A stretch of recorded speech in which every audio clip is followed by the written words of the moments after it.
வந்து பாத்தீங்கன்னா வாஷ் பண்ணலாமா வாஷ் பண்ண கூடாதா அப்படிங்கிற ஒரு டவுட் வந்து எல்லாருக்குமே இருக்கும். சோ கண்டிப்பா நீங்க வாஷ் பண்ணிக்கலாம். சோ அதோட மெத்தட் எப்படிங்கறத நான் சொல்றேன். ஒரு பக்கெட்ல ஹாஃப் பக்கெட் நீங்க வாட்டர் ஃபில் பண்ணிக்கோங்க. அதுல கொஞ்சமா உங்களுக்கு என்ன ஷாம்பு பிடிச்சிருக்கோ அதை ஷாம்பு யூஸ் பண்ணிக்கோங்க. யூஸ் பண்ணிட்டு ஜஸ்ட் இந்த பிளவுஸை வந்து நீங்க அப்படியே போட்டு டிப் பண்ணி ஒரு 1 minute வாஷ் பண்ணி நீங்க வீட்டுக்குள்ள காய போடுங்க. வெயில்ல காய போடக்கூடாது. செகண்ட் பாத்தீங்கன்னா பெர்ஃபியூம் வந்து அவாய்ட் பண்ணுங்க. பெர்ஃபியூம் வந்து டைரக்டா நீங்க இது வந்து இந்த பிளவுஸ்ல வந்து நீங்க அப்ளை பண்ணாதீங்க. ஏன்னா இந்த பீட்ஸ் ஒர்க் எல்லாம் இருக்கிறதுனால மேபி கலர் ஃபேட் ஆகிறதுக்கு சான்சஸ் இருக்கு. தேர்ட் பாத்தீங்கன்னா இந்த பிளவுஸ் வந்து எப்படி ஃபோல்ட் பண்றது. நார்மல் பிளவுஸ் வந்து நீங்க வந்து 3 ஃபோல்ட் பண்ணுவீங்க. சோ அந்த மாதிரி இந்த பிளவுஸ் பண்ண கூடாது. ஜஸ்ட் இந்த ஸ்லீவ் போர்ஷனை எடுத்து இப்படி நீங்க ஃபோல்ட் பண்ண போறீங்க. அவ்வளவுதான். ஒரு ஜிப்லாக் கவர்ல நீங்க இப்படியே நீங்க வைக்க போறீங்க.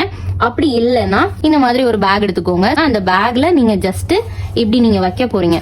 இந்த மாதிரி நீங்க ஸ்ட்ரைட்டா அந்த பிளவுஸை எப்படி நீங்க ஃபோல்ட் பண்ணீங்களோ அப்படியே நீங்க வச்சு செல்ஃப்லயோ இல்ல பீரோலயோ